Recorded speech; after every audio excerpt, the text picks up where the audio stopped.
This is the first time since 2014 that I think I lost trust in the Warriors and their championship aspirations. Currently, the Warriors are 10th in the West and coming off a loss to my Lakers, of course, who essentially didn't have Bron or AD, though they did play, they just didn't play well at all. They both were in the shadows, and yet the Lakers were still able to win by 20 plus points. Now, I'm gonna be real, this was an expected win for the Lakers. Steph is out at least another week. He's gonna be reevaluated next week, I believe, and even with Steph, the team hasn't played very well. Before we hop into this video, do me a favor and drop a like, and if you're new, subscribe. Appreciate you, pimp. Now, when it comes to the Warriors, in this last decade, they've pretty much been the new age Spurs or Lakers, whichever you fancy the most, basically the dynasty of the last decade. Even the year Steph was hurt, I still had an overwhelming feeling with this team that they were still a championship team regardless. They just had a couple retooling, rebuilding kind of years. I wouldn't even go as far to say rebuilding, because rebuilding is more of you had a very down year, where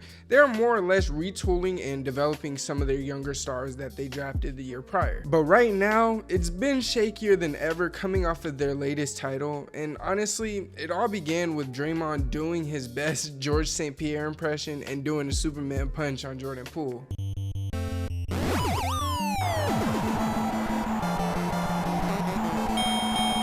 I know Draymond has talked about this quite a bit as of lately. He's gone on his own podcast, talked about it. He's talked on Stephen A's podcast. He's talked on ESPN. I remember before the season opened, actually, I was watching on League Pass or ESPN, one of the two, but Draymond was on there talking about this incident. What's crazy to me of this whole ordeal and all that has happened surrounding him and Jordan Poole really hasn't said anything up until this point. Now, after all, we do know Jordan Poole has gotten paid, and Draymond, well, the writing's pretty much on the wall for him to pretty much depart from Golden State within the next coming year. Now, we all know Draymond has always been the heart of the team, the guy that he doesn't show up on the stat sheet, but somehow, some way, not only is his impact felt on the game, but he's one of the greatest, and I mean greatest setup guys for the two best shooters of all time. There's many times I do watch Draymond and he makes certain passes to Steph across the court or to Clay that I would never expect, and above all else, I do think Draymond is very underrated in that aspect of being the Robin to Steph. That's really not something that's a bad thing. I think we get caught up in people being number two, being the bad thing or being the less of. Though Draymond is not as talented as Stephen Curry, Draymond is one of the best basketball players in the league. There's only one way he plays, and that's the right way.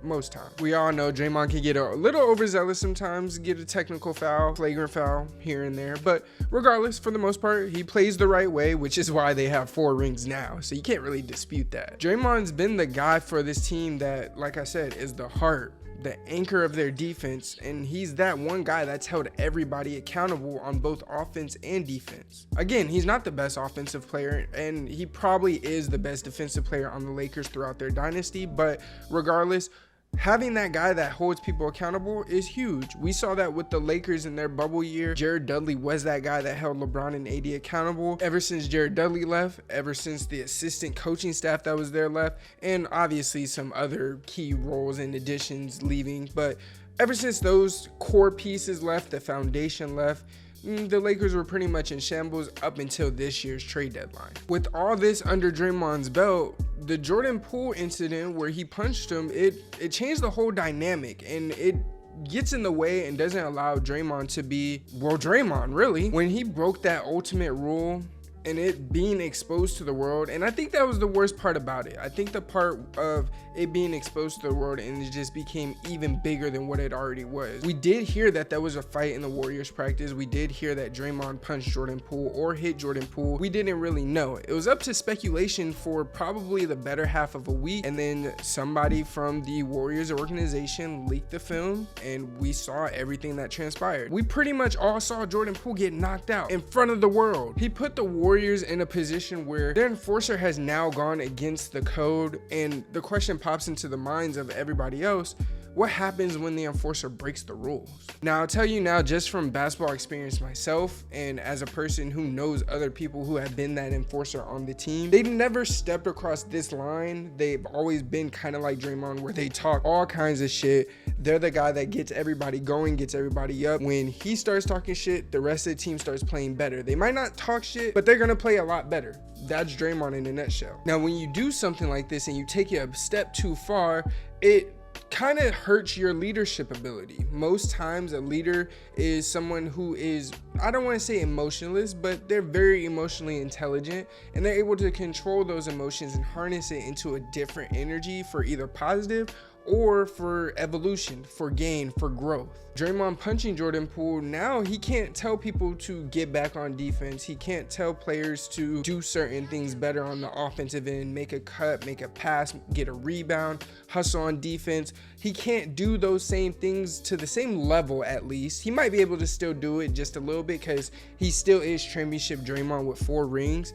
However, he can't do it to who he is, and who he is also what made these Warriors special to a degree. Obviously, 2 of the best shooters in the world and the greatest, most talented scorer of all time being on their team for 2 years helped. But regardless, as we all know, and I'm gonna keep reiterating this, Draymond is the heart and lifeblood of that team. Currently, the Warriors are 29-30. Steph is Steph, with the exception of a few injuries. Klay is not quite the same Klay because he's had 2 lower extremity injuries where we already know that's going to take a step from your game. Jordan Poole is an immensely talented player whose game really needs to mature, and I feel like that's something that's kind of hurting the Warriors right now, but we'll kind of jump back into that in a second. Wiggins is doing okay. He's not playing to the level he was playing in the finals. He has had some injuries that he's battled with. He did get paid by the Warriors too, so you know, that it could play a role. I'm not saying it is. I'm a Wiggins fan, but it could also play a role. Dante DiVincenzo, he's an okay defender, and you know, he doesn't seem to have a solidified role. Kuminga is getting better game by game. He's showing potential every single night. He's one of the few guys out of the Moody, Wiseman, and you know, him, of course, out of that draft that actually has shown a lot more growth. Wiseman, I don't think Warriors were the fit for him too much, and Moody, I don't know what's going on with him, and the rest of the team, they're pretty much still trying to find their way. It's trouble when you have guys like Ty Jerome and Anthony Lamb, who are two-way guys playing big minutes pretty much nightly. The Warriors' development hasn't come along the way most of us really probably thought it would. I don't really want to be quick to say that the dynasty is over. It's hard to say that. I'm not gonna lie, I said it a couple times last year, and once the turn of the year started and the Warriors started balling out, I ate my words pretty fast. So it's kind of hard to say this about a dynasty, especially when they have the likes of Steph and Curry on their team. But it's starting to look like the writing is on the wall, just like it is for Draymond, but for the Warriors as well when it comes to their dynasty. Now, the difference between their dynasty and their 4 championship years and now is trust. Again, when you're having two-way guys like Ty Jerome and Anthony Lamb playing important minutes at this point in the season, as a Lakers fan, I could tell you, seeing guys like that get minutes this late into the season, after the trade deadline, after All-Star weekend, it's not a good sign usually, bruh. Whether it's due to lack of depth on your bench or even injuries, it's not a good sign. This is still not the Warriors' main area of concern because Ty Jerome has shown he could play pretty good minutes and Anthony Lamb has shown he could play pretty good defense. They're developing still, but they've shown flashes here and there to show that they can be pretty good in the future. The main concern though, Steph has been hurt and is the centerpiece of this team, but he's getting older. And despite injury, you still need to think about your future. And to me, that's why Golden State paid Jordan Poole. Of course, they wanted chips, so you're going to pay the young guys that were integral and part of that chip. But also, early in this year, I said the 6th Man of the Year award is Jordan Poole's to lose. I was with the Golden State Warriors and thinking that Jordan Poole was going to take this leap this year. We thought the inefficient ways would probably be behind him or be drastically minimized. And coming into the year, he's arguably the best backup point guard to the best point guard in the league. And not to mention the fact that his play style is kind of mirroring to Steph's. Of course, Steph works a lot more off the ball and his game is a lot more selfish, a lot more mature, and a lot more efficient. But his game at a raw level, it mirrors Steph pretty well. So when Steph comes off the court, it was everybody's assumption that the bench would pretty much pick up where the starters left off, sort of how the Warriors did early in their first couple years in their first 2 rings. Unfortunately, Jordan Poole has been more of a disappointment. He's been very inefficient, shooting 43% in a league where efficiency is more at the 46% and up range, and he's shooting 30% from 3 in a league that efficiency for a 3-point shooter is more around the 34-35 plus range. At this point, I think the Warriors expected his game to mature more and become more efficient, but at this point, it's been yet to be seen, and it is needed more than ever with Steph going through the injuries that he has this year. Steph has only shown his age as the years has gone by, and if Poole could get his efficiency up, shooting less shots and letting the game flow to him a little bit more, the Warriors would most certainly have a lot more wins this year and be more confident going forward. With Steph hurt for at least another week, the Warriors have a tough stretch coming ahead. They have a 5-game homestand where they play the Rockets, Timberwolves, Blazers, Clippers, and Pelicans. Now at this point, it looks like they can realistically go 1-4, and I'm just going based off of how their team looked against the Lakers. Of course, it was 1 game back from the All-Star break, and I could be jumping the gun a little bit, but right now, it looks like they will go 1-4. Obviously, 1-4 isn't ideal because after this, they go back to LA and play the Lakers. Then have to see the top teams not only in the West, but in the East as well, in Memphis, Milwaukee, and Phoenix. By this point, Steph will more than likely be back, so it's not too much trouble when it comes to the Memphis, Phoenix, and Milwaukee game. However, if that 5-game homestand does go bad, the Warriors can very, very easily see themselves missing the playoffs this year, and more than likely ending the dynasty as we know it. Trust me when I say, it's dangerous waters when you start to speak about the ending to a dynasty. It was a dynasty for a reason. They're resilient, they adapt, and they overcome a lot of hardships. That's why they have 4 rings at this point. They still have an amazing coach, they still have a great GM, and they have 2 of the best shooters of all time. But every dynasty does have to come to an end, and trust, as a Lakers fan, I can only hope and pray that this dynasty is a wrap. It's brought some great basketball over the past decade, but I'm honestly ready for the West to go back through LA, and I'm not talking about the Clippers, I'm talking about the big bro Lakers upstairs. At this point, it might just be the ending of a dynasty as we know it.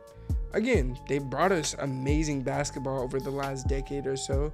They've brought us some amazing battles with LeBron and the Cavaliers over the last 7-8 years or so. But all great things must come to an end, and that seems to be what's happening here with the Warriors. Now, I hope it's not, because as a basketball enthusiast, as I call you guys, I really loved watching the Warriors. I really thought their brand of basketball was really dope to watch because you don't really see the ball being shared as much as they share the ball, and it was really dope to see. Now you're seeing it pretty much across the NBA with great shooters, spacing, and they're part of the reason the NBA is at such an exciting point that it is today with regards to its offensive players, these unicorns that are coming out. Of course, aliens, as Victor Wembanyama would like to be called. Actually, now that I think about it, that last name sounds like some alien shit. But in any case, we're not going to talk about him yet. That's for another video. That's all I got for you guys in this video. Let me know what you guys think in the comments down below. Do you think the Warriors dynasty is coming to an end, or do you think that it's just time for them to retool a little bit, and once they retool, they'll be back? Let me know in the comments below. As always, it's your boy TB with the greatest hoop stories and debates on the tube. And if you haven't subscribed already, go do that. I'm gonna see you guys in the next one. It's your boy TB, and I'm out. Peace.